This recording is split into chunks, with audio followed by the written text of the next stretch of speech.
You indeed have met with Ajit Pai, and interesting moves being sounded. Perhaps he wants to get rid of oversight of the ISPs by the FCC. He wants to move it to the FTC instead. And your view is that net neutrality shouldn't be changed with. Was he open ears or not? Well, it was a very cordial meeting. I have a lot of respect for Chairman Pai, but we do strongly disagree on this issue. One, we think the FCC got the rules right in 2015, and we're advocating that they keep it the same. If it's not broke, don't fix it. But as it relates to moving the rules from the FCC to the Federal Trade Commission, I would point to the comments from FTC Commissioner McSweeney just this week that they're not the expert agency. We have agencies in our government, and all the engineers are at the FCC. That's the expert agency. We keep it there. We are actually looking at the statement made by Terrell McSweeney, as you mentioned, talking about its importance to perhaps keep it with the FCC. It's worth mentioning she herself is a Democrat, so perhaps opposed to some of the views of Ajit Pai. But Pai does make out that clearly he's always tried to say that he wants net neutrality principles to remain, but a voluntary pledge instead. Do you think if it wasn't supported by the law, we would ever see net neutrality remain a reality? Yeah, I think there's way too much at stake here. The competition of sites online, the ability to innovate, the low barrier to entry for startups, and the consumer experience that we know and love, both on mobile and your fixed broadband connection, rely on these rules. And if you're willing to agree to them in a voluntary sense, you might as well just keep the existing rules that are on the books now to protect consumers.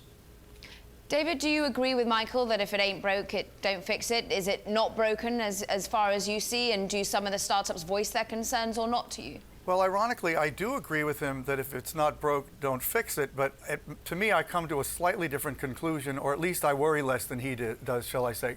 The thing that I feel and have noticed is that there have almost never really been patent obvious violations of what people consider to be net neutrality, and yet there has been a huge hullabaloo over a long period among internet activists about coming up with new rules that the government should get more involved.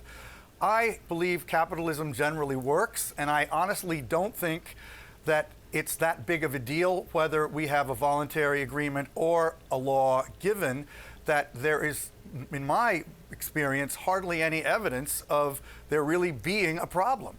And I think also the idea that the internet companies like Facebook and Google are sort of somehow weakened, being bullied around by companies like Verizon and AT&T is just fundamentally illogical if you look at the market caps, you look at the market power, you look at the consumer relationships, and you look at the way they're perceived in the marketplace.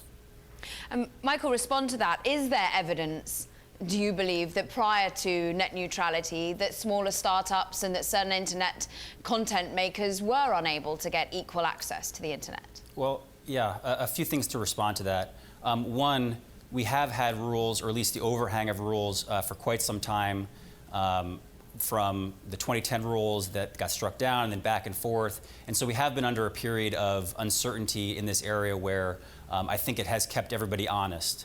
But in terms of the protections that are needed, 70% of Americans have 0 or 1 choice for your broadband, a high-speed broadband connection, which means there's not a lot of competition when you compare that to the internet, where everything is a click away. If you don't like one streaming service, you can use another. And there's lots of competition. And this is not just about the large companies. Certainly, maybe you could say they can fight for themselves against ISPs, even though I do think it's a different landscape.